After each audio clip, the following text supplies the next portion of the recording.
Illustration 12 देखते हैं, identify and separate करके बताया लीज कंपोनेंट को। सिनारियो ए के अंदर देखते हैं, जो लसी है वो एंटर कर रहा है लीज ऑफ एन एक्सकेवेटर के अंदर एंड रिलेटेड एसेसरीज के अंदर। एग्जांपल के तौर पर excavator attachment there are used for the mining purpose, इसको माइनिंग पर्पस के लिए यूज़ किया जाता है। जो लसी है वो लोकल माइनिंग कंपनी है जो इंटेंट टू यूज़, वो यूज़ कर रही है क्या, excavator at a copper mine. Copper mining के अंदर एक्सकेवेटर को यूज़ किया जा रहा है। स्टेट करके बताइए कितने lease and non lease component है। सिनारियो ए के अंदर जो लेसी है वो unable to benefit from the use of the excavator without also using the accessories, मतलब कि उसको बेनिफिट नहीं मिलेगा लेसी को किससे, सिर्फ एक्सकेवेटर को यूज़ करते हुए। उसके साथ उसको क्या और यूज़ करना पड़ेगा, उसकी एसेसरीज़ को भी यूज़ करना पड़ेगा। क्यों, तो एक्सकेवेटर एसेसरीज़ के बिना कुछ नहीं है, कोई भी बेनिफिट उसको मिलेगा नहीं। देयरफॉर इसी वजह से तो जो एक्सकेवेटर है वो डिपेंडेंट है अपॉन द एसेसरीज। दस इसीलिए तो from the perspective of the lessee, lessee के पर्सपेक्टिव से जो कॉन्ट्रैक्ट है वो कंटेन कर रहा है एक लीज कंपोनेंट, मतलब जो ये कॉन्ट्रैक्ट है ये इसके अंदर एक ही लीज कंपोनेंट है। सिनारियो बी देखते हैं, अज्यूम करना है कि जो सेम फैक्ट है as in scenario A, scenario A में जो दिया गया है वो सब कुछ सेम है एक्सेप्ट, लेकिन क्या नहीं है, तो जो कॉन्ट्रैक्ट जो है also conveys the right to used an additional loading truck, मतलब कॉन्ट्रैक्ट के अंदर जो कन्वेज किया जा रहा है राइट टू यूज्ड, यानी कि हम लोग यूज़ कर सकते हैं एडिशनल लोडिंग ट्रक को भी। ये जो लोडिंग ट्रक है ये डिप्लॉयड किया जाएगा by the lessee for the other use. ये जो लोडिंग ट्रक है इसको यूज़ किया जाता है किसके लिए, अदर यूज़ के लिए। फॉर एग्जांपल के तौर पे ट्रांसपोर्ट करने के लिए iron ores to the another mine, दूसरी माइन पे ट्रांसपोर्ट करने के लिए आयरन ओर इसको यूज़ किया जाता है। सिनारियो भी देखते हैं, जो लेसी है उसको बेनिफिट होगा from loading the truck, lessee को बेनिफिट होगा ट्रक को लोड करने से उसके own and together with the other readily available resources, मतलब उसके खुद के या तो दूसरों के अदर रेडिली अवेलेबल रिसोर्सेज से। बिकॉज क्योंकि जो लोडिंग ट्रक है उसको डिप्लॉयड किया गया है for the other use independent of the excavator.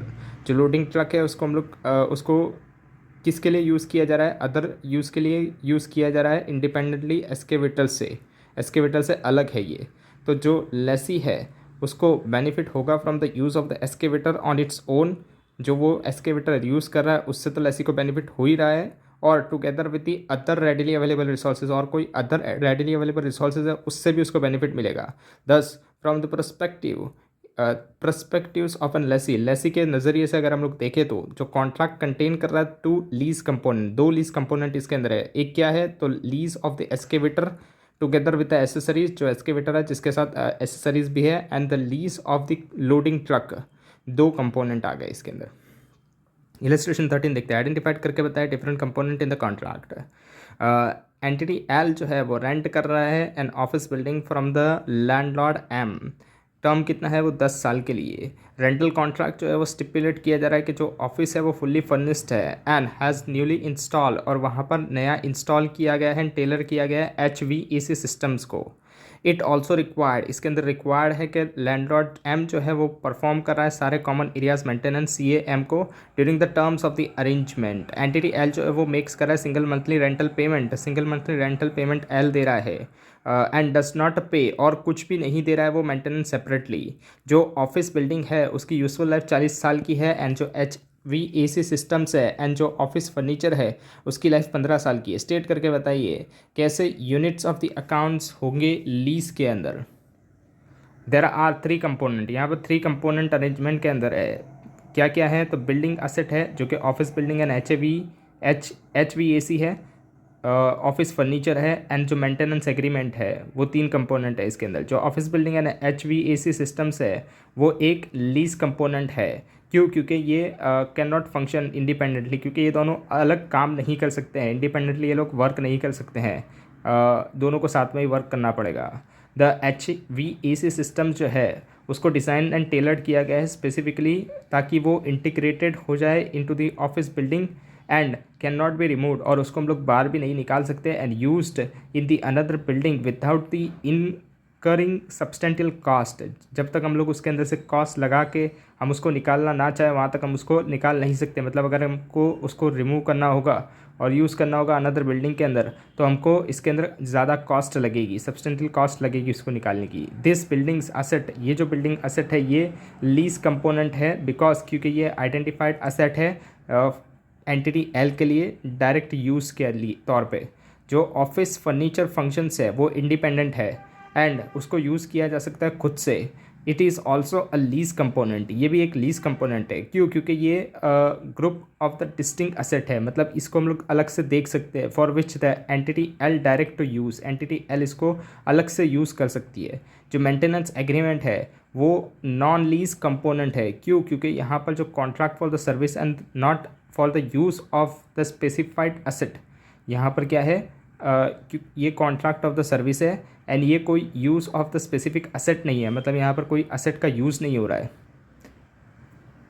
Illustration 14 देखते हैं। एक्टिविटीज़ जो कि कंपोनेंट नहीं है लीज कॉन्ट्रैक्ट के। सिनारियो ए देखते हैं। A lessee enter into the 5 years lease equipment. Lessee है वो 5 साल के लीज इक्विपमेंट के अंदर एंटर हुआ है, जहाँ पर फिक्स एनुअल पेमेंट जो है वो 10,000 रुपये का है। जो कॉन्ट्रैक्ट है उसके अंदर फिक्स्ड एनुअल पेमेंट फॉलो किया जा रहा है कि 8,000 रेंट है, 1,500 जो मेंटेनेंस है और 500 जो है वो एडमिनिस्ट्रेटिव टास्क का। एक्सप्लेन करके बताइए कैसे आप कंसिडर करोगे अलोकेशन को। अलोकेटेड सिनारियो ए के अंदर जो कॉन्ट्रैक्ट है उसके अंदर 2 कंपोनेंट है। क्या कौन से वो? तो एक लीज कंपोनेंट है जहाँ पर लीज ऑफ द इक्विपमेंट है एंड एक नॉन लीज कंपोनेंट है जो कि मेंटेनेंस है। जो अमाउंट पेड की जा रही है एडमिनिस्ट्रेटिव टास्क की वो ट्रांसफर्ड नहीं है गुड्स और सर्विसेज टू द लेसी, मतलब वहाँ पर गुड्स सर्विसेज लेसी को दिए नहीं जा रहे हैं। अज्यूम किया जाता है कि जो लेसी है वो does not elect to use the practical expedient as per the para 15 of the Ind AS 116 के हिसाब से both the lessee and the lessor account for the lease of the equipment and the maintenance component को हम लोग separately दिखाएंगे and administrative charges जो है वो भी इंक्लूड होंगे इन द टोटल कंसिडरेशन, जिसको अलोकेट किया जाएगा किसके बिटवीन में? इन कंपोनेंट के बिटवीन में। देयरफॉर इसीलिए तो जो total consideration in the contract है वो कितना है? 50,000 का है, जिसको अलोकेट कैसे किया जाएगा? लीज कंपोनेंट इक्विपमेंट के तौर पर एंड जो नॉन लीज कंपोनेंट है मेंटेनेंस उसके तौर पर। इस दोनों के अंदर अलोकेट किया जाएगा इस 50,000 को।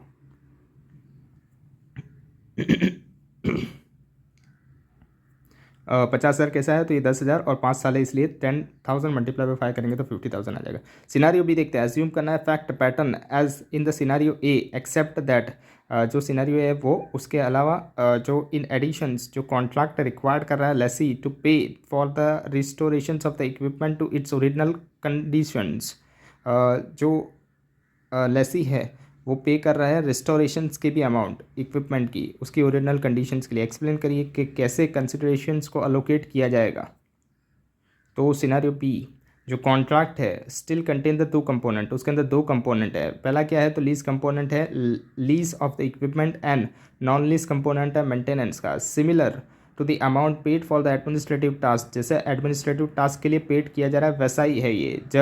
जो रिस्टोरेशंस है वो ट्रांसफर्ड नहीं है गुड सर्विसेज का टू द लेसी, मतलब यहाँ पर हम लोग गुड सर्विसेज दे नहीं रहे लेसी को, as it is only performed at the end of the lease term, सिर्फ हम इसको परफॉर्म कर रहे हैं लीज टर्म के एंड पे। देयरफॉर इस वजह से जो टोटल कंसिडरेशन है इन द कॉन्ट्रैक्ट वो कितना रहेगा? 50,000, जिसको अलोकेट किया जाएगा लीज कंपोनेंट इक्विपमेंट के अंदर and the non lease component maintenance है उसके अंदर।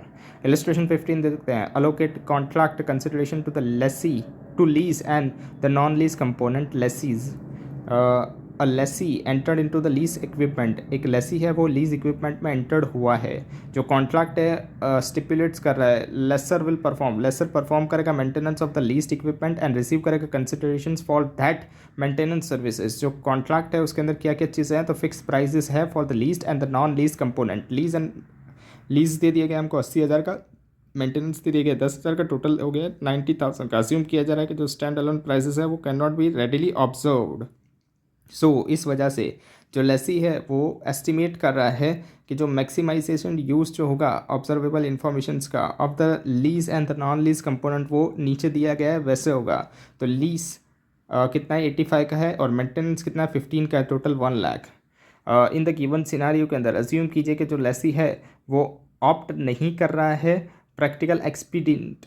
एक्सप्लेन करके बताइए कैसे आप लीज को अलोकेट करोगे consideration to the lease and the non lease component. तो जो स्टैंड अलोन प्राइस है फॉर द लीज कंपोनेंट वो रिप्रेजेंट कितनी कर रही है 85% कैसा है, तो 85,000 को डिवाइड करेंगे 1 लाख से of the total estimated stand alone price का, मतलब यहाँ पर 85 को डिवाइड करेंगे 1 लाख से। द लेसी अलोकेट, और लेसी अलोकेट कैसे करेगा कंसिडरेशंस को in the contract 90,000 as follows. जो ये 90,000 है इसको कैसे अलोकेट किया जाएगा, नीचे दिया गया है वैसे किया जाएगा। ये 90,000 कौन सा था, तो ये हमारा ऊपर वाला जो टेबल दिया गया था उसका टोटल था। तो यहाँ पर लीज एंड मेंटेनेंस 2 भाग करेंगे, तो 90,000 को मल्टीप्लाई करेंगे 85% से, ये लीज का कंपोनेंट हो जाएगा, तो कितना आएगा 76,500 आ जाएगा। और 90,000 को मल्टीप्लाई करेंगे 15% से, तो ये कितना आ जाएगा 13,500 आ जाएगा। टोटल 90,000 का ऐसे एलोकेशन किया जाएगा। इलस्ट्रेशन 16 देखते हैं। डिटरमाइन करके बताइए लीज टर्म। सिनारियो ये दे दिया गया है, एंटिटी एबीसी एंटर कर रहा है into the lease for the equipment, जो इंडिकेट कर रहा है कि नॉन कैंसलेबल होगा, 6 ईयर का है, एंड जो 2 years fix price renewal options दिया गया है विद फ्यूचर लीज पेमेंट के लिए that are intended to approximate market rate पर दिया गया है। लीज इंसेप्शंस पे देर आर नो टर्मिनेशंस, कोई टर्मिनेशंस नहीं लगेगी, पेनल्टीज़ मतलब अगर आप टर्मिनेट कर दोगे तो पेनल्टीज़ नहीं है। और अदर फैक्टर्स जो इंडिकेटिंग करते हैं एंटिटी एबीसी के, वो रीजनेबली सर्टेन है एक्सरसाइज करने के लिए रिन्यूअल ऑप्शंस, मतलब रिन्यूअल ऑप्शन हो जाएगा, एक्सरसाइज कर लिया जाएगा। एक्सप्लेन करके बताइए लीज टर्म्स को। तो यहाँ पर देखते हैं at the lease commencement date पे जो लीज टर्म है वो कितनी है, 6 साल की है, जो कि बीइंग नॉन कैंसलेबल पीरियड है। जो रिन्यूअल पीरियड ऑफ 2 साल का है वो अभी तक टेकन नहीं किया गया इनटू कंसिडरेशन, सिंस जो एंटिटी एबीसी है वो रीजनेबली सर्टेन नहीं है कि वो एक्सरसाइज करेगी ऑप्शन को, बिकॉज क्योंकि कोई पेनल्टीज़ नहीं है या तो अदर फैक्टर्स भी नहीं है जो इंडिकेट कर रहा है कि एंटिटी ऑप्ट करेगी for the renewal of the lease. यहाँ पर क्या था, कोई टर्मिनेशन पेनल्टी नहीं थी या तो अदर फैक्टर्स नहीं थे जो ये बता सके कि एबीसी रीजनेबली सर्टेन एक्सरसाइज करेगी उस ऑप्शन को। मतलब यहाँ पर सर्टेनिटी नहीं थी कि एंटिटी एबीसी जो है वो और एक्सटेंड करेगी उसकी लीज टर्म्स को, इसीलिए यहाँ पर इसने ये आंसर में दिया गया है। सिनारियो बी देखते हैं। एंटिटी XYZ जो है वो एंटर कर रही है into the lease for the building, जो इंक्लूड कर रही है नॉन कैंसलेबल टर्म्स 8 ईयर्स की है, एंड 2 साल जो है and 2 years market price renewal options दिया जा रहा है। बिफोर इट, उसके पहले पोजीशंस ऑफ द बिल्डिंग्स जो है वो देखी, पोजीशंस ऑफ द बिल्डिंग दी जा रही है। Before position of the building मतलब पोजीशंस ऑफ द बिल्डिंग से पहले जो एंटिटी XYZ है वो पे कर रही है लीज होल्ड इंप्रूवमेंट किया जा रहा है। जो लीज होल्ड इंप्रूवमेंट है वो एक्सपेक्ट किया जा रहा है कि वो सिग्निफिकेंट वैल्यू दे देगा at the end of the 8 year पे, एंड जो वैल्यू है उसको रियलाइज किया जाएगा throughout the continued occupancies of the lease property. Describe करके बताइए लीज टर्म्स को। तो at lease commencement entity XYZ वो डिटरमाइन कर रही है कि ये रीजनेबली सर्टेन है कि एक्सरसाइज किया जाएगा रिन्यूअल ऑप्शन को। क्यों? क्योंकि यहाँ पर सफ़र किया जा रहा है सिग्निफिकेंट इकोनॉमिक पेनल्टी अगर एबंडोंट कर दिया जाता है, मतलब तोड़ दिया जाता है लीज होल्ड इंप्रूवमेंट को at the end of the initial non cancellable period of the 8 year, मतलब 8 साल का तो नॉन कैंसलेबल पीरियड है, अगर उसके अंदर किया जाता है तो यहाँ पर क्या हो जाएगा, यहाँ पर एबंडोंट किया जाएगा, मतलब यहाँ पर सिग्निफिकेंट इकोनॉमिक पेनल्टी लगेगी। 10 एट द लीज कमेंसमेंट पे एंटिटी XYZ जो है वो कंक्लूड कर रही है कि जो लीज टर्म्स है वो कितनी की होगी, 10 साल की होगी। 8 साल जो है वो नॉन कैंसलेबल पीरियड की, प्लस जो रिन्यूअल पीरियड है वो 2 साल के हैं, जहाँ पर जो लेसी जो है वो रीजनेबली सर्टेन है कि वो एक्सरसाइज कर लेगा ऑप्शन को। सिनारियो सी दिखते हैं। एंटिटी PQR जो है वो एंटर कर रही है into the lease for an identifiable retail space in the shop centre. जो रिटेल स्पेस है वो अवेलेबल है एंटिटी को PQR को only for the month of the October, November and December, 3 महीने के लिए अवेलेबल होता है during the non cancellable terms of the 7 year, 7 साल के अंदर। जो लेसर है वो एग्री कर रहा है कि वो प्रोवाइड करेगा सेम रिटेल स्पेस हर 7 ईयर पे। एक्सप्लेन करके बताइए लीज टर्म्स को। तो ये जो लीज है at the lease commencement date पे जो लीज टर्म्स है वो कितने का हो गया, 21 मंथ का हो गया। 3 मंथ पर ईयर के हिसाब से अगर हम लोग देखें ओवर द 7 एनुअल पीरियड के अंदर, तो 7 3 कितना हो गया, 21 हो गया स्पेसिफाइड कॉन्ट्रैक्ट के हिसाब से। दैट इज़ जो period over which the entity PQR के पास कंट्रोल है राइट टू यूज़ करने का अंडरलाइंग असेट्स को। इलस्ट्रेशन 17 देखते हैं। Reassessment of the exercise of the lease extension options. Retailer M जो है वो एंटर कर रहा है into the 5 year lease for the building floor को 5 साल की लीज के लिए लेना है। फॉलोड किया जा रहा है 2 सक्सेसिव 5 ईयर्स रिन्यूअल ऑप्शंस, और 2 सक्सेसिव मतलब साथ में ही 5 साल का 2 रिन्यूअल ऑप्शंस भी उसको मिल रहे हैं। ऑन द कमेंसमेंट डेट जो रिटेलर M है वो not reasonably certain to exercise. Retailer M जो है उसको अभी एक्सरसाइज करना ना करना वो सर्टेन नहीं है। कि ये एक्सरसाइज करेगा इस ऑप्शन को या नहीं, वो अभी उसको पता नहीं है। At the end of the third year जो रिटेलर एम है वो एक्सटेंड कर रहा है to include the another floor. Retailer M जो है वो इंक्लूड कर रहा है एक और फ्लोर को, कहाँ, फ्रॉम, कब से, fourth, due to the business acquisitions, चौथे साल से बिजनेस एक्विजिशंस की वजह से उसने क्या किया, इंक्लूड कर दिया एक और फ्लोर को। फॉर दिस पर्पस, इस पर्पस के लिए जो लेसी है वो कंक्लूड कर रहा है कि जो सेपरेट 7 ईयर की लीज है for the additional floor in the building already leased, जो ऑलरेडी लीज्ड बिल्डिंग है उसके अंदर यहाँ पर सेपरेट 7 ईयर की लीज और दे दी गई है, एडिशनली हो जाएगा, ऐसा पर्पस लग रहा है, कंक्लूजन से लग रहा है। एनालाइज करके बताइए वेदर क्या जो रिटेलर एम है वो require to reassess the lease terms in that case, क्या यहाँ पर रिटेलर एम जो है उसको रीअसेस करना पड़ेगा लीज टर्म्स को इस केस के अंदर। तो इंड एस 116 रिक्वायर करता है लेसी को कि वो रीअसेस करे लीज टर्म्स को, लेसी को रीअसेस करना पड़ेगा लीज टर्म्स को अगर कोई भी चेंज होता है बिजनेस डिसीजंस के अंदर ऑफ द कंपनी, जहाँ पर जो डायरेक्टली रिलेवेंट करेगा किसको एक्सरसाइज करने के लिए, या तो नहीं एक्सरसाइज करने के लिए ऑप्शन ऑफ द रिन्यूअल या तो extend of the lease. In the given case के अंदर जो रिटेलर एम है at the end of the third year वो क्या कर रहा है, एक्सटेंड कर रहा है, जिसके अंदर इंक्लूड किया जा रहा है अनदर फ्लोर, मतलब एक और फ्लोर नाख रहा है वो इन द सेम बिल्डिंग के अंदर on the account of acquisition acquiring the another company. क्यों वो ये कर रहा है, क्योंकि वो उसने एक और कंपनी को एक्वायर किया है इस वजह से। एज द रिटेलर एम जो है वो एंटर हो रहा है into the fresh lease of the another floor for the 7 year, मतलब ये जो रिटेलर एम है ये एंटर कर रहा है फ्रेश लीज के अंदर अनदर फ्लोर की वजह से 7 ईयर की लीज रहेगी ये।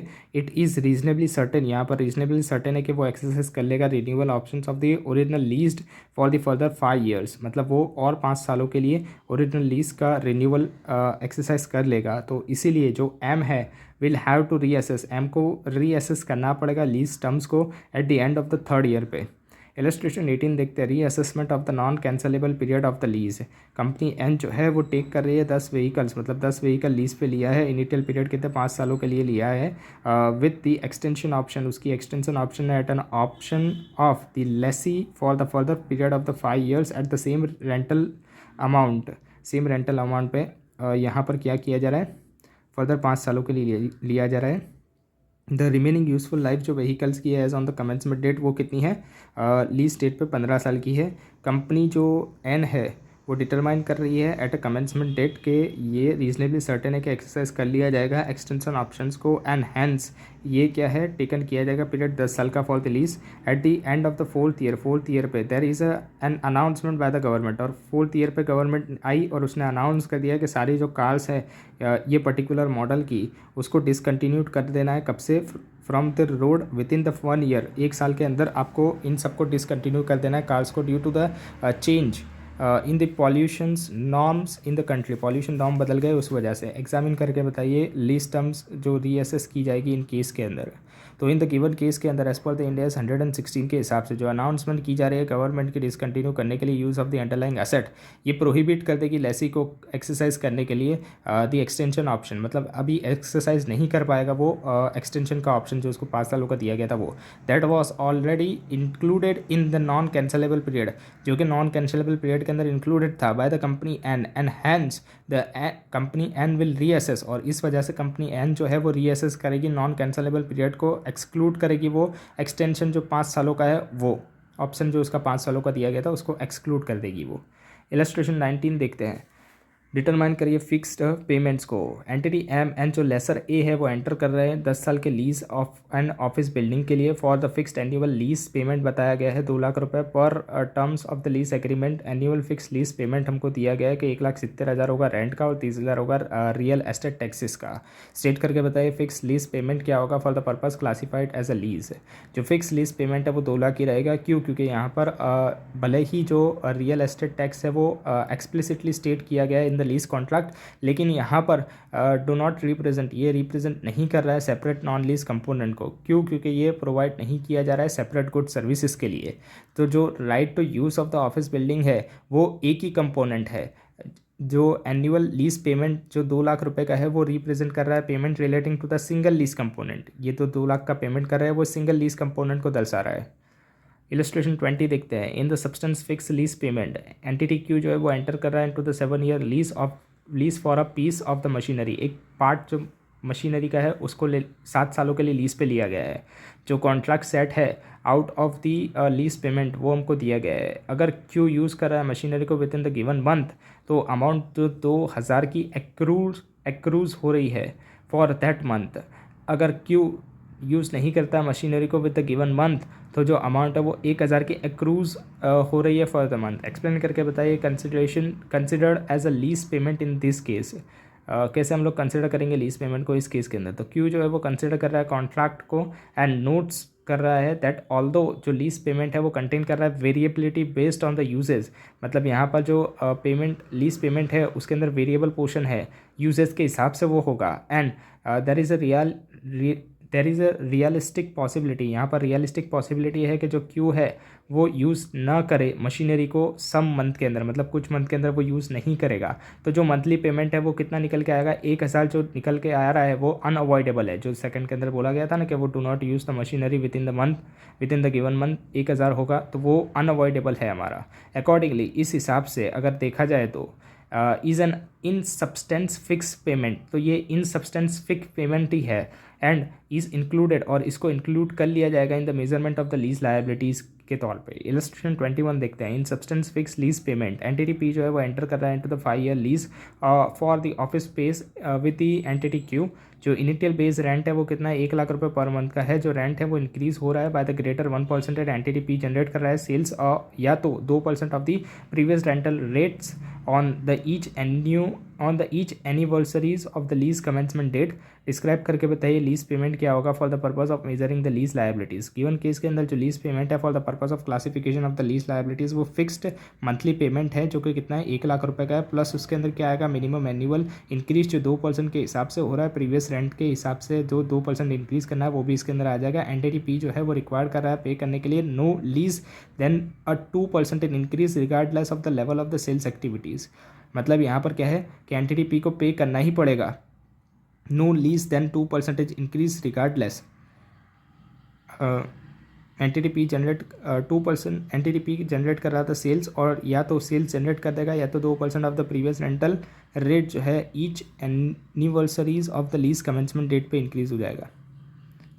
रेंट इंक्रीज कैसे हो रहा था, यहाँ पर ग्रेटर हो रहा था 1% of the entity P generate sales, यानी कि उसने जितना भी सेल्स जनरेट किया है अगर वो ग्रेटर देन 1% हो जाएगा तो इंक्रीज़ कर दिया जाएगा रेंट को, या तो 2% of the previous rental rates हो जाएगा each anniversary of the lease commencement date पे। तो यहाँ पर वही बोल रहा है कि गिवन केस के अंदर जो लीज पेमेंट है for the purpose of classification of the lease वो फिक्स्ड मंथली पेमेंट है जो कि दिया जा रहा है 1 लाख रुपये। प्लस उसके अंदर क्या क्या होगा, तो मिनिमम एनुअल इंक्रीज होगा कितना था, 2% से प्रीवियस रेंट जो है उसका 2% से इंक्रीज होगा। एंटिटी पी जो है वो रिक्वायर्ड कर रहा है कि उसको पे नहीं करना पड़ेगा लेस देन 2% इंक्रीज रिगार्डलेस। अगर 2% इंक्रीज नहीं उसको पे करना पड़ेगा regardless of the level of the sales activities, कि ये 2% increase not less than pay no less than 2% increase regardless of the level of the sales activities. Therefore the minimum lease of the increase is in substance fixed lease payment। मतलब कि यहाँ पर कोई ऐसा regardless नहीं है कि 2% उसको नहीं भरना पड़ेगा, उसको भरना ही पड़ेगा 2%। इसीलिए जो minimum level of the increase जो है सब्सटेंस के अंदर, मतलब ये जो 2% का इंक्रीज़ हो रहा है ये फिक्स लीज पेमेंट ही है। इलस्ट्रेशन 22 देखते हैं। In substance fix lease payment company N जो है वो लीज कर रहा है इन द प्रोडक्ट लाइन। जो लीज पेमेंट है वो डिपेंड कर रहा है on the number of operating hours के हिसाब से, मतलब जितने ऑपरेटिंग आवर्स होंगे उसके हिसाब से लीज होगा। That is N has to pay, N को पे करना पड़ेगा 1,000 per hour of the use के हिसाब से। जो एनुअल मिनिमम पेमेंट है वो कितना निकल के आ रहा है, 10 लाख निकल के आ रहा है। जो एक्सपेक्टेड यूजर्स पर ईयर का है वो 1500 आवर्स निकल के आ रहा है। डिटरमाइन करके बताइए लीज पेमेंट क्या होगा। तो लीज कंटेन कर रहा है सब्सटेंस फिक्स पेमेंट कितना, 10 लाख रुपए का, मतलब 10 लाख तो फिक्स ही है, पर ईयर को भरना ही पड़ेगा। जिसके अंदर इंक्लूड किया जा रहा है initial measurement of the lease liability जो एडिशनल 5 लाख रुपए है। ये 5 लाख एडिशनल कैसा है, तो 1500 मल्टीप्लाई बाय कितने से करेंगे, 1000 से करेंगे, क्योंकि पर आवर का रेट इतना था तो कितना हो गया, 15 लाख हो गया। उसमें से 10 तो हमको मिनिमम पे ही करना है, तो बाकी जो बचा वो एडिशनल हो गया 5 लाख। ये 5 लाख वही है, तो 5 लाख जो है वो कंपनी एन एक्सपेक्ट कर रहा है पे करने के लिए पर ईयर, जो कि वेरिएबल पेमेंट है। That do not depend on the index, ये इंडेक्स के ऊपर डिपेंड नहीं करेगा, या तो रेट जो भी यूजेज के अंदर है उसके ऊपर डिपेंड नहीं करेगा, ये वेरिएबल पेमेंट है। जो 5 लाख का है वो। इलस्ट्रेशन 23 देखते हैं, वेरिएबल लीज पेमेंट जो डिपेंड करेगा ऑन द इंडेक्स या तो रेट के ऊपर। एन एंटिटी एंटर्ड कर रही है 10 साल के लीज प्रॉपर्टी के अंदर, जो लीज पेमेंट है फर्स्ट ईयर का वो कितना है, 1,000 रुपये है। जो लीज पेमेंट लिंक किया गया है कंज्यूमर प्राइस इंडेक्स के साथ, सीपीआई के साथ, वो सीपीआई क्या होता है, जो कि not a floating interest rate, ये फ्लोटिंग इंटरेस्ट रेट नहीं होता। जो सीपीआई है at the beginning of the first year वो 100 था। जो lease payment are updated, lease payment को अपडेट किया गया end of the every second year के अंदर ये किया जा रहा है। At the end of the 1 year के एंड पे जो सीपीआई था वो 105 हो गया, and eight the end of the 2 year कितना हो गया, सीपीआई 108 हो गया। तो जो लीज कंपोनेंट सॉल्यूशन देखते हैं, तो लीज कमेंसमेंट डेट है वहाँ पर जो लीज पेमेंट है वो कितना है, 1000 पर ईयर के हिसाब से 10 सालों के लिए है। तो जो एंटिटी है वो does not take into consideration, entity consider नहीं करेगी पोटेंशियल फ्यूचर चेंजेस को इंडेक्स के अंदर। At the end of the year one के एंड पे जो पेमेंट है वो चेंज नहीं कर रहा है, एंड हैंस उस वजह से जो लायबिलिटी है वो नॉट अपडेटेड, उस वजह से लायबिलिटी भी अपडेट नहीं हुई है। At the end of the year 2 के अंदर जब लीज पेमेंट जो है वो चेंज हो रहा है, तो जो एंटिटी है वो अपडेट करेगी रिमेनिंग 8 लीज पेमेंट के लिए। कैसे निकालेगी वो, ये तो 1000 को डिवाइड करेगी 100 से, क्योंकि 100 का सीपीआई पहले चल रहा था जब 1000 था तब, उसको मल्टीप्लाई विद 108 से करेगी, क्योंकि अब सेकंड ईयर के एंड पे कितना हो रहा था, 108 सीपीआई हो रहा था। तो यहाँ पर लीज पेमेंट कितना बन के आएगा, 1080 पर ईयर का बन के आ जाएगा। इलस्ट्रेशन 24 देखते हैं, वेरिएबल लीज पेमेंट जहाँ पर डिपेंडेंसी नहीं होती इंडेक्स या तो रेट के ऊपर। तो एंटिटी XYZ है वो मेडिकल इक्विपमेंट मैन्युफैक्चर कर रही है एंड सप्लाई कर रही है of the related consumables. Customers जो ABC है वो ऑपरेट कर रहा है मेडिकल सेंटर्स के under the agreement entered into both the parties.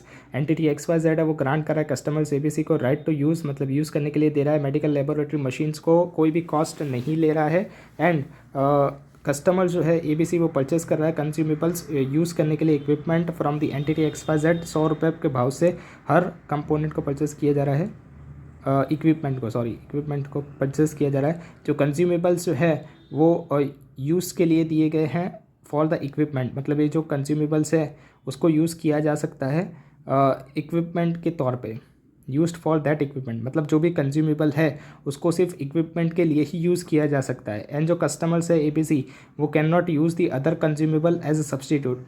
Customer जो ABC है वो यूज़ नहीं कर पाएगा अदर कंज्यूमेबल को एज अ सब्सटीट्यूट, मतलब कोई और कंज्यूमेबल सब्सटीट्यूट के तौर पर नहीं यूज़ कर पाएगा वो।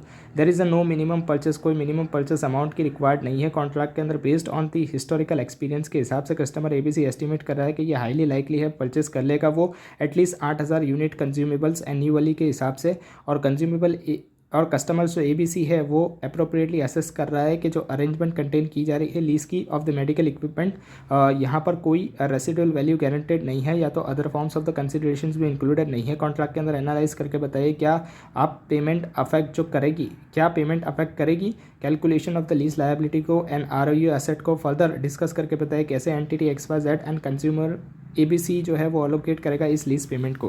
तो देयर आर 2 कंपोनेंट, यहाँ पर 2 कंपोनेंट है मैनेजमेंट के। पहला जो कंपोनेंट है वो क्या है, लीज ऑफ द इक्विपमेंट है, एंड जो परचेस ऑफ द कंज्यूमेबल्स है, ये 2 कंपोनेंट है। इवन दो उसके अलावा भी जो कंज्यूमर ABC है वो बिलीव कर रहा है कि ये हाईली अनलाइकली है परचेस करना लेसर को than 8000 units of the consumable every year. मतलब यहाँ पर हाईली अनलाइक है, मतलब अनलाइक है कि मतलब यहाँ पर हो नहीं पाएगा परचेज लेसर के द्वारा 8000 यूनिट कंज्यूमेबल हर साल के लिए।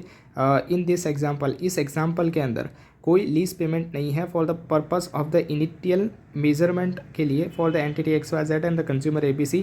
एंड जो लीज क्लासिफिकेशन है एंटिटी XYZ के लिए वो किया जा रहा है। Entity XYZ and consumer ABC जो है वो अलोकेट करेंगे पेमेंट को associated with the future payment to the lease and the consumable component. कैसे वो लोग ये कर रहे हैं of the contract assuming the consumer ABC do not elect to combine the lease and the non lease component for this class of the asset. मतलब यहाँ पर ये बोल रहा है कि जो कंज्यूमेबल्स कंपोनेंट है कॉन्ट्रैक्ट के, जो XYZ एंड ABC जो अलोकेट करेंगे पेमेंट को वो फ्यूचर पेमेंट के हिसाब से करेंगे, लीज़ के अंदर जो भी बन रहा होगा उसके हिसाब से। एंड जो कंज्यूमेबल कंपोनेंट है कॉन्ट्रैक्ट के, कंज्यूमेबल कंपोनेंट में क्या आएंगे, तो कस्टमर जो ABC है वो इलेक्ट नहीं कर रहा है कंबाइंड लीज़, मतलब वो एक साथ नहीं ले रहा है, कंबाइंड लीज़ नहीं बना रहा है। एंड नॉन लीज़ कंपोनेंट को इस क्लास ऑफ द एसेट्स के लिए अगर कस्टमर्स ABC इलेक्ट कर लेता है, मतलब वो ले लेता है practical expedient not to separate, अगर वो ये डिसाइड कर लेता है कि उसको सेपरेट नहीं करना है एसोसिएटेड नॉन लीज कंपोनेंट को from the lease component, and instead उसके अलावा अगर वो अकाउंट कर लेता है lease component and non lease component को as a single lease component, मतलब वो दोनों को एक ही कंपोनेंट मानता है, तो जो फर्दर पेमेंट्स होती है फॉर द कंज्यूमेबल वो अभी भी कंस्टिट्यूट करेगी जेन्युइन वेरिएबिलिटी, मतलब अभी जो वो दोनों का कंज्यूमेबल्स का जो कंपोनेंट रहेगा, मतलब दोनों को अगर एक साथ मिला के ले रहता है कंपोनेंट्स को, तो वो फिर क्या हो जाएगा, वो जेन्युइन वेरिएबिलिटी रहेगी। यहाँ पर क्या होगा कि अगर कस्टमर जो ABC इलेक्ट कर लेता है particularly expedient not to separate, मतलब सेपरेट नहीं करना है associated non lease component from the lease component, non lease component और लीज कंपोनेंट को सेपरेट नहीं करना, एक साथ ही लेना है, and instead accounts for the lease component and the non lease component as a single lease component, और उसको एक सिंगल लीज कंपोनेंट के तौर पे लेता है, तो जो फर्दर पेमेंट्स होती है फॉर द कंज्यूमेबल वो कंस्टिट्यूट करेगी जेन्युइन वेरिएबिलिटी, मतलब उसके अंदर वेरिएबिलिटी आएगी फिर।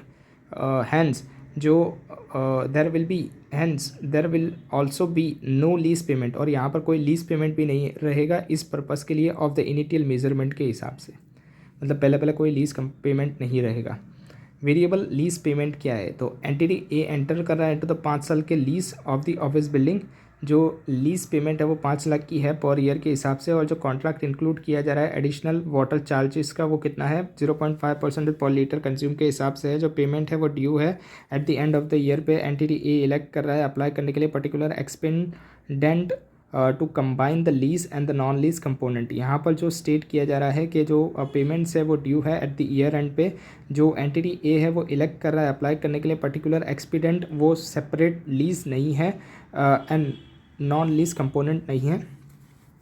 एट दी कमेंसमेंट डेट पे जो एंटिटी ए है वो मेज़र कर रहा है लीज लायबिलिटी को present value of the fix lease payment के हिसाब से, दैट इज़ जो 5 एनुअल पेमेंट जो दिए जा रहे हैं 5 लाख उसका बता रहा है यहाँ पर।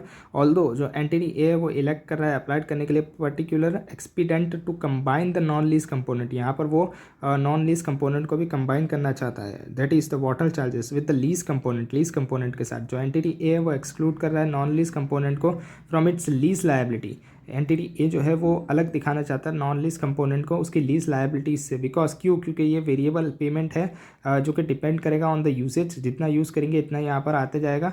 दैट इज़ इसका मतलब कि जो नेचर ऑफ द कॉस्ट है वो फिक्स नहीं है, जस्ट बिकॉज मतलब यहाँ पर फिक्स नहीं है, क्योंकि जो एंटिटी ए है वो इलेक्ट नहीं कर रहा है separate them from the fix lease payment, मतलब फिक्स लीज पेमेंट से वो उसको सेपरेट नहीं कर रहा है, इस वजह से ऐसा नहीं बोलेंगे हम लोग कि ये फिक्स्ड नहीं है।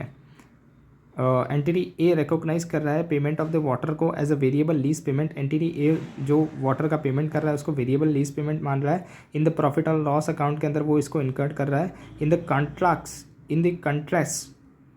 If the B does not elect, अगर बी इसको इलेक्ट नहीं करता है अप्लाइड करने के लिए as a particular expedient combine करने के लिए lease and the non lease component, तो वो इसको रिकॉग्नाइज कर सकता है पेमेंट ऑफ वाटर को एज एन ऑपरेटिंग एक्सपेंस, तो फिर वो इसको ऑपरेटिंग एक्सपेंस के तौर पर दिखा सकता है प्रॉफिट एंड लॉस अकाउंट के अंदर जब भी ये इनकर्ड होता है तब। मतलब अभी तो क्या कर रहा है वो फिक्स कंपोनेंट के तरीके से दिखा रहा है, लेकिन वो चाहे तो अगर इसको चार्ज करना हो तो इसको प्रॉफिट एंड लॉस अकाउंट के अंदर ऑपरेटिंग एक्सपेंस के तौर पर दिखा सकता है। 26 देखते हैं, रेसिडुअल वैल्यू गारंटीज इंक्लूड कर रहा है in the lease payment. Entity A जो लेसी है वो एंटर कर रहा है इनटू द लीज गारंटीज, जहाँ पर लेसर जो है वो रियलाइज़ करेगा 20,000 रुपये फ्रॉम सेल करके एसेट्स को टू दी अनदर पार्टी को जब वो सेल करेगा तो 20,000 लेगा at the end of the lease.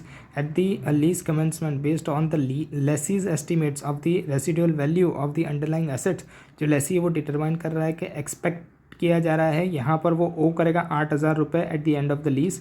Whether क्या जो लेसी है वो इंक्लूड करेगा ये सीट पेमेंट 8,000 को एज अ लीज पेमेंट, जो लेसी है वो इंक्लूड करेगा अमाउंट 8,000 को एज अ लीज पेमेंट, क्योंकि यहाँ पर एक्सपेक्ट किया जा रहा है कि यहाँ पर वो ओ कर रहा है सेम टू द लेसर, मतलब लेसर के पास ओ कर रहा है, इसीलिए वो इसको लीज पेमेंट के अंदर इंक्लूड करेगा under the residual value guaranteed. यहाँ पर रेसिडुअल वैल्यू गारंटी के अंदर इसको इंक्लूड किया जाएगा। 27 देखते हैं, initial measurement of the lease liability. Entity L जो है वो एंटर कर रहा है into the lease of the 10 साल का विद सिंगल लीज पेमेंट दे रहा है, पेबल बिगिनिंग के अंदर आ रहा है, हर साल के अंदर इनिशियल लीज पेमेंट 1 लाख रुपए का है।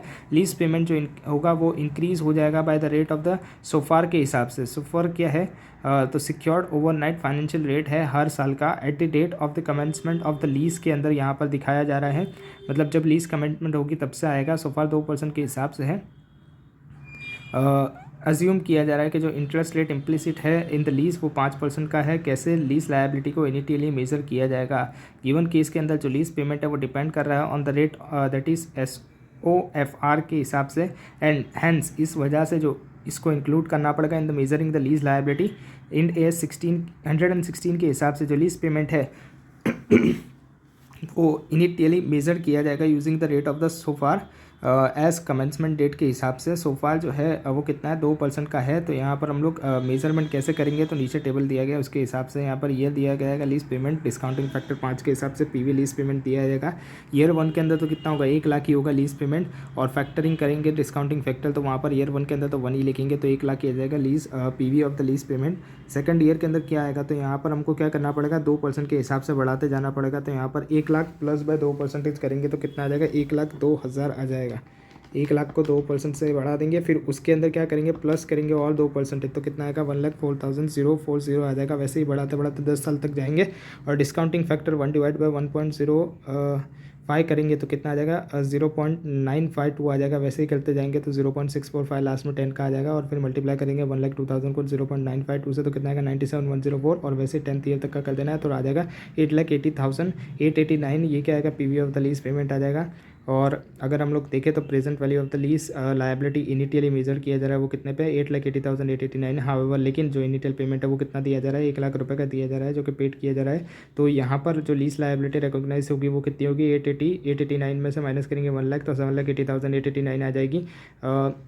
इलस्ट्रेशन 28 देखते हैं। Measuring the right of the use of the asset entity Y and जो एंटिटी जेड है वो एक्सिक्यूट करे 12 ईयर लीज को of the rail car with the following terms दिए गए हैं। 1 जनवरी 2021 की जो लीज कमेंसमेंट डेट है वो 1 फरवरी 2021 से एंटिटी वाई जो है वो पे कर रही है एंटिटी जेड को फर्स्ट मंथली रेंटल पेमेंट 10,000 रुपये का एग्जीक्यूशन ऑफ द लीज के ऊपर।